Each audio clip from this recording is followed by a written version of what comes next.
All right, sports fans, how's everybody out there doing? William Martin coming at you one more time here on YouTube with another edition of the 300 Pounds of Sports Knowledge Podcast.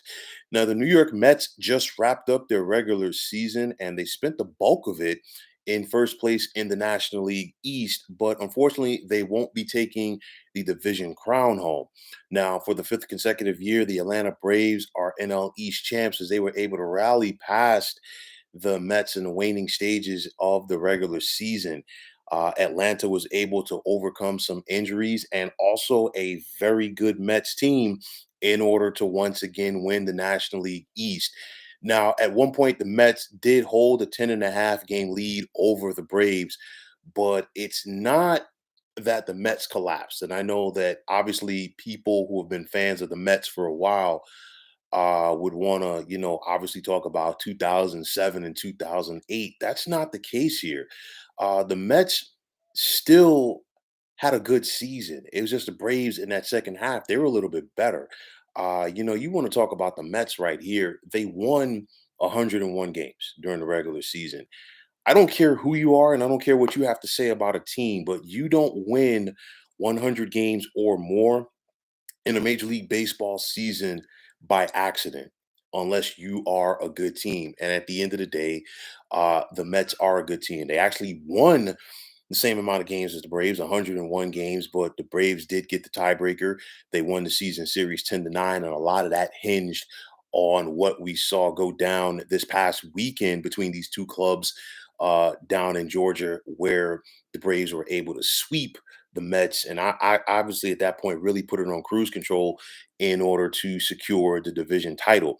Now, the Mets, they're still a playoff team, but they're going to have to go through the wild card round in order to get it done. But you know what? At this point, you throw all the records out of the window because of all of the teams that are remaining, everybody is 0-0 heading into this stage of the game. So it's basically put up or shut up time. Now, make no mistake about it, Buck Showalter, the Mets manager, will have his team ready to play. Buck knows a thing or two about getting teams to the postseason. He got the New York Yankees there in 1995. He got the Arizona Diamondbacks there in 1999. He got the Baltimore Orioles there several times, and now he gets an opportunity to get it done with the Metropolitans as well. Now, the Mets will be facing the San Diego Padres in the wild card round. They will host the Padres this weekend in the best of three series at Citi Field. But make no mistake about it, San Diego will definitely not be pushovers. They took 4 out of 6 from the Mets this season, and the Padres themselves, they want to try to go out there and make some noise, and obviously they want to advance. So, nonetheless, the Mets got to be ready. Hopefully, for the Mets, from their standpoint, they could use last week's series against the Braves as motivation. They got swept by Atlanta in that series. But then we saw them turn around the past couple of days. They swept a doubleheader yesterday against the Washington Nationals. They beat the Nationals again this evening. And, for their sake, their offense woke up. So they got to try to find a way to keep that momentum going. If they're going to have tomorrow off, and then it's ready, got to be ready to go for Friday night when you host the San Diego Padres. But you definitely want to keep the offense in the rhythm that we currently saw, in these 3 games against the Washington Nationals. At the same time, the Mets big guys got to show up. And the onus is going to be on Jacob DeGrom, Max Scherzer, Pete Alonso, and Francisco Lindor. Now, we saw the Mets spend a ton of money in the offseason on Max Scherzer in free agency. And you know what? He didn't get the performance, or give the performance rather, that the Mets needed him to give in the series against Atlanta. You got to try to make up for it, and most importantly, in New York City, regardless of the sport, the people there, they're going to remember you by what you do in the postseason or in those key moments. That's what separates, the good players from the great and the legendary players in New York City. When you think about the Yankees, a guy like Derek Jeter always came through for them in the clutch. Prior to that, it was a Reggie Jackson, Mickey Mantle, Joe DiMaggio, Babe Ruth. We can just go right down the list right there. You think about the New York Giants. A guy like Eli Manning. People booed him. Some people booed him when he first joined the Giants. But you know what? You came up big in those two Super Bowl moments for that franchise and for that organization, for that region. So people are going to remember you by it. You think about the '86 Mets. This is why this team is still revered in that city to this date. So it just gives you an idea. So a guy like Max Scherzer, he has an opportunity in front of him, especially since he's going to get the ball for the Mets in game number one. Jacob DeGrom, they're talking about he could possibly opt out. Another pitcher who did not have a good performance for the Mets against the Braves. Now it's put up or shut up time. You want the money, you got to go out there and show in these key moments. Yes, DeGrom did help the Mets get to the World Series back in 2015, but people are only going to remember you by the most recent thing. Francisco Lindor, he got a big contract for the Mets, didn't have a good series against the Braves. This is his time. He helped Cleveland get to the World Series a couple of years ago. Now he has another opportunity.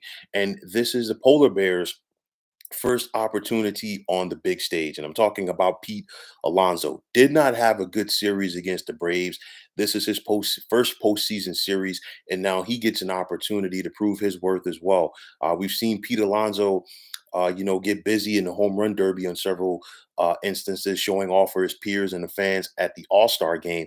Now he has another opportunity here for the Mets. Obviously, he's not going to be getting batting practice pitches, but nonetheless, he's got to come through and deliver for this team. And other guys have to step up as well. Whenever you're talking about a championship caliber team, there's always going to be unsung heroes. So we have to wait and see who those guys are going to be for the Mets in the postseason. There's always been guys who have stepped up for this team. And not to sound too repetitive, but when you win more than 100 games, you're always going to have multiple guys in a season stepping up. Make no mistake about it, City Field will be rocking on Friday night for game number one for this team.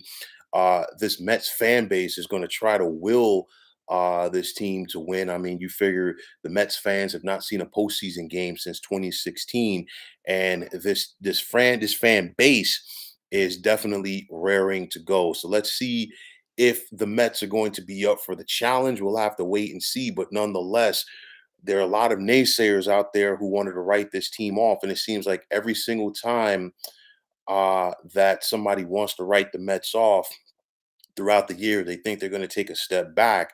You know what? This team answers the bell. So, to their credit, they could have kept their funk going after getting swept by Atlanta.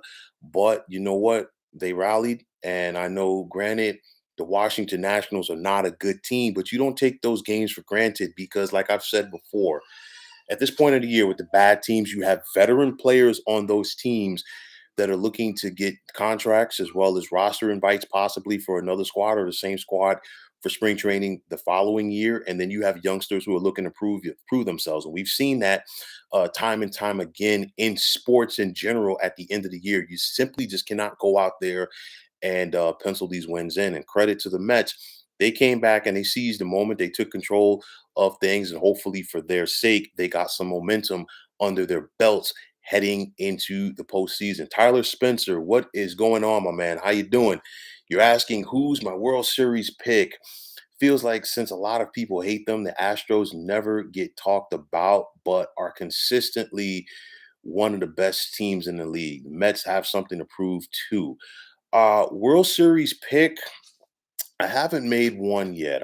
I'm actually in the process of working on my American League wild card preview, and of course I have to start the National League as well. But I will say this about the Astros: the Astros are a very intriguing team because people want to consistently write them off. And you think about what the Astros have lost in free agency in recent years. They lost Garrett Cole to the Yankees.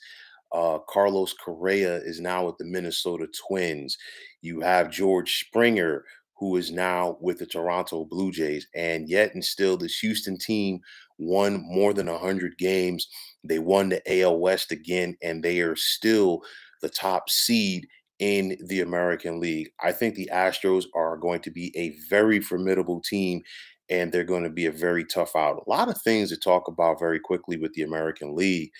Uh, a lot of the all of these teams I feel like really can make a run, and that's why I haven't gotten my pick formulated yet. But you think about the Astros, the Yankees, uh, Cleveland, the Guardians, they won that division, and I'm not writing them off just because the AL Central was bad.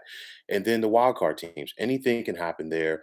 The NL side, you have some very dangerous teams there. St. Louis, I think, is going to be very dangerous. Atlanta, you always have to give respect to the defending champs. Talked about the Mets. You got the Dodgers. The Dodgers are always in it every year.